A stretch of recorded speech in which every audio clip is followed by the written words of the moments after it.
Hello guys, welcome back to our channel. Episode ആരംഭിക്കുമ്പോൾ കാണിക്കുന്നത് താൻ പത്മാവതിയെ കാണാൻ പോയ കാര്യങ്ങളെല്ലാം സരസ്വതി തമ്പുരാട്ടിയോട് പറയുന്ന വേണുവിനെയാണ്. വേണു, തൽക്കാലം പത്മ അവിടെ തന്നെ നിൽക്കട്ടെ. ആ അംബികയുടെ കണ്ണിൽ എന്താണെങ്കിലും കുറച്ച് നാളത്തേക്ക് അവള് പെടാനേ പാടില്ല. അവർ തമ്മിൽ കണ്ടുമുട്ടുന്ന സിറ്റുവേഷൻ ഞാനായിട്ടായിരിക്കും ഉണ്ടാക്കാൻ പോകുന്നത്. അന്നേരം മാത്രം അവർ കണ്ടാൽ മതി. അന്ന് അംബിക ഇവിടുന്ന് പുറത്തു പോയിരിക്കുമെന്ന് തമ്പുരാട്ടി പറയുമ്പോൾ വേണു പറയുകയാണ്, എനിക്കറിയാം അംബിക മേഡം ഒരു മനുഷ്യ സ്ത്രീയല്ല, എന്തോ ഒരു ഭീകര ജീവി തന്നെയാ. അംബിക കാരണമാണ് എൻ്റെ മോളുടെ ജീവിതം ഇങ്ങനെയായത്. അതുകൊണ്ട് തന്നെ അംബിക ഒരു പാഠം പഠിപ്പിച്ചിട്ട് മാത്രമേ ഞാൻ ഇവിടെ നിന്ന് പോവുകയുള്ളൂ. എന്താണെങ്കിലും ഞാൻ പ്രതാപനോട് സംസാരിക്കുന്നുണ്ട്. ഒട്ടും വൈകാതെ തന്നെ നമുക്ക് രാജുവിൻ്റെയും ഋതികയുടെയും വിവാഹം നടത്തണം. പിന്നീട് കാണിക്കുന്നത് എല്ലാവരും ഒരുമിച്ചിരുന്ന് ഓണസദ്യ കഴിക്കുന്നതാണ്. അങ്ങനെ എല്ലാവരും ആഹാരം കഴിച്ചുകൊണ്ടിരിക്കുമ്പോൾ അങ്ങോട്ടേക്ക് വേണുവും വരികയാണ്. ആഹാരമൊക്കെ കഴിച്ചിട്ട് വൈകുന്നേരം പോയാൽ മതി രാധമ്മയെന്ന് ഋതിക പറയുമ്പോൾ ഭക്ഷണം കഴിക്കുമ്പോൾ മിണ്ടാൻ പാടില്ലെന്നും ഭക്ഷണം നെറുകയിൽ കയറുമെന്നും തല കുണിച്ചുകൊണ്ട് തന്നെ പറയുകയാണ് രാധമ്മ.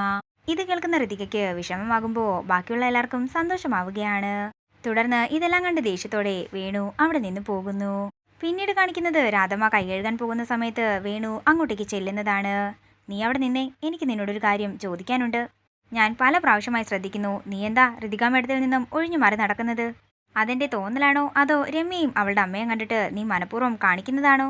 അതേസമയം ഇത് കണ്ടുകൊണ്ട് രമ്യ അങ്ങോട്ടേക്ക് ഓടി വരികയാണ്. രാധമ്മ വന്നേ, എനിക്കൊരു കാര്യം പറയാനുണ്ടെന്ന് പറഞ്ഞ് രാധമ്മയും വിളിച്ചുകൊണ്ട് അവിടെ നിന്ന് രമ്യ പോകുമ്പോൾ ഒരു മര്യാദയില്ലാത്ത പെണ്ണെന്ന് ദേഷ്യത്തോട് പറയുകയാണ് വേണു.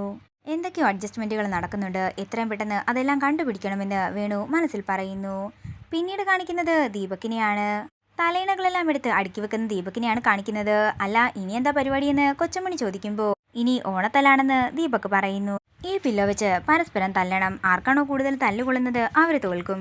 ഈ മത്സരം ആണുങ്ങൾ തമ്മിൽ ആരാ എൻ്റെ കൂടെ മത്സരിക്കാൻ വരുന്നതെന്ന് ദീപക് ചോദിക്കുമ്പോൾ ഇവനിതെന്തിനുള്ള പുറപ്പാടാണെന്ന് മനസ്സിൽ പറയുകയാണ് അംബിക. ജയൻ മാവേലിയായി പോയില്ലേ, അതുകൊണ്ട് ജയനെ വിളിക്കാൻ പറ്റില്ല. രാജുവിന് പിന്നെ എന്നെ പേടിയായതുകൊണ്ട് കളിക്കാനും വരില്ല.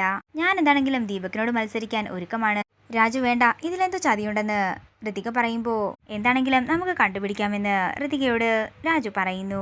പിന്നീട് കാണിക്കുന്നത് ഓണത്തല്ല് ആരംഭിക്കുന്നതാണ്. ഓണത്തല്ലിനായി തടിയുടെ പുറത്ത് കയറിയിരിക്കുന്ന രാജുവിനെയും ദീപകിനെയുമാണ് കാണിക്കുന്നത്. ദീപകിന്റെ ഓരോ അടിയിലും രാജുവിന് നന്നായി തന്നെ വേദനിക്കുന്നു.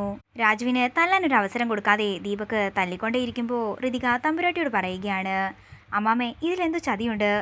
ആ ദീപക് മനഃപൂർവ്വം രാജുവിനെ ചതിക്കുകയാണ്. അതേസമയം തന്നെ രാജു ദീപകിനെ തല്ലി വീഴ്ത്തുകയാണ്. അങ്ങനെ ദീപക് താഴേക്ക് വീഴുന്നു. പിന്നീട് കാണിക്കുന്നത് ദീപക് രാജുവിനെ തല്ലാൻ ഉപയോഗിച്ച തലയിണ കവറിൽ നിന്നും താഴേക്ക് കുടഞ്ഞിടുന്ന ശേഖരനെയാണ്. അതേസമയം അതിൽ നിന്നും തേങ്ങ താഴേക്ക് വീണ് പൊട്ടുകയാണ്. ഇത് കാണുന്ന വേണു പറയുകയാണ്, കണ്ടില്ല വർമ്മ സാറേ, ഇത് വെച്ചാണ് ഈ ചെറുക്കൻ എന്റെ മോനെ തല്ലിയത്. തുടർന്ന് ദീപകിന്റെ കരണം പുകച്ചൊന്ന് കൊടുക്കുകയാണ് സരസ്വതി തമ്പുരാട്ടി. നല്ലൊരു ദിവസം പകവിടാൻ ഉപയോഗിച്ചോടാ ദ്രോഹി എന്ന് ചോദിച്ചുകൊണ്ട് തമ്പുരാട്ടി ദീപകിനെ തലങ്ങും വിലങ്ങും തല്ലുകയാണ്. ഇതൊന്നും ഞാനിവിടെ അനുവദിച്ചു തരുമെന്ന് നീ കരുതണ്ടെന്ന് ദീപകിനെ നോക്കി ദേഷ്യത്തോടെ വർമ്മ പറയുകയാണ്. എന്താണെങ്കിലും എന്റെ സാന്നിധ്യത്തിൽ വെച്ച് നടന്ന ഈ മര്യാദകേട് എനിക്ക് സഹിക്കാനോ ക്ഷമിക്കാനോ ആകില്ല. അതുകൊണ്ട് നീ എന്താണെങ്കിലും രാജുവിനോട് ഇപ്പൊ തന്നെ ക്ഷമ ചോദിക്കണം. അതൊന്നും വേണ്ട സാറേ, ദീപകിനോട് ഞാൻ ക്ഷമിച്ചിരിക്കുന്നെന്ന് രാജു പറയുമ്പോൾ അതൊന്നും പറ്റില്ലെന്നും ഇവൻ എന്താണെങ്കിലും ക്ഷമ പറയണമെന്നും വർമ്മയും പറയുന്നു. ഇത് കേൾക്കുന്ന അംബിക ദീപകിനോട് രാജുവിനോട് മാപ്പ് പറയാൻ പറയുകയാണ്. എന്നോട് ക്ഷമിക്കണം, മാപ്പെന്ന് രാജുവിനെ നോക്കി പറഞ്ഞുകൊണ്ട് ദീപക് ദേഷ്യത്തോടെ മുറിയിലേക്ക് പോകുന്നു. തുടർന്ന് എല്ലാവരോടും യാത്ര പറഞ്ഞ് വേണുവും രാജുവും അവിടെ നിന്നിറങ്ങുന്നതാണ് കാണിക്കുന്നത്. പിന്നീട് കാണിക്കുന്നത് രാജുവിന്റെ വീടാണ്. തുടർന്ന് എല്ലാവരെയും തിണ്ണയിലേക്ക് വിളിപ്പിക്കുക. വേണു രാജുവിനോടല്ല, എനിക്ക് മറ്റുള്ളവരോടാണ് ചോദിക്കാനുള്ളത്. നിങ്ങൾ എല്ലാവരും എന്താ ഋതിക മേഡത്തിനോട് അകൽച്ച കാണിച്ചത്? ഞാനും അത് നോട്ട് ചെയ്തതാ, എനിക്കും മനസ്സിലായെന്ന് രാജുവും പറയുന്നു. ആരുമില്ലാത്ത കുട്ടിയാണ്, അവള് നിന്നെ സ്വന്തം അമ്മയെ പോലെയല്ലേ കണ്ടിരുന്നത്, എന്നിട്ടും നീ കാണിച്ചതൊട്ടും ശരിയായില്ല രാധേ. ഇത് കേൾക്കുന്ന രാധമ്മ മനസ്സിൽ പറയുകയാണ്, രമ്യയുടെയും രാജുവിന്റെ വിവാഹം നടത്തി കൊടുക്കാമെന്ന് ഞാൻ വാക്കുകൊടുത്ത കാര്യം പറഞ്ഞാലോ? അല്ലെങ്കിൽ വേണ്ട, ഇപ്പൊ പറഞ്ഞാൽ ശരിയാകില്ല. എന്താണെങ്കിലും ആ കുട്ടി തന്നെയായിരിക്കും ഈ വീടിന്റെ മരുമകളായി ഇങ്ങോട്ടേക്ക് കയറി വരാൻ പോകുന്നതെന്ന് വേണു പറയുമ്പോൾ അമ്മയോട് പറയാനല്ലേ പറഞ്ഞതെന്ന് പ്രിയ പറയുന്നു. തുടർന്ന് ഒന്നും പറയാതെ എനിക്കൊരു തലവേദന എന്ന് പറഞ്ഞുകൊണ്ട് അകത്തേക്ക് പോവുകയാണ് രാധമ്മ. ഇതോടുകൂടി ഇന്നത്തെ എപ്പിസോഡ് ഇവിടെ തീരുകയാണ്. വീഡിയോ ഇഷ്ടമായെങ്കിൽ മറക്കാതെ ലൈക്ക് ചെയ്യുക, ഷെയർ ചെയ്യുക, കമന്റ് ചെയ്യുക. കൂടുതൽ സീരിയൽ അപ്ഡേറ്റ്സിനായി മറക്കാതെ സബ്സ്ക്രൈബ് ചെയ്യുക.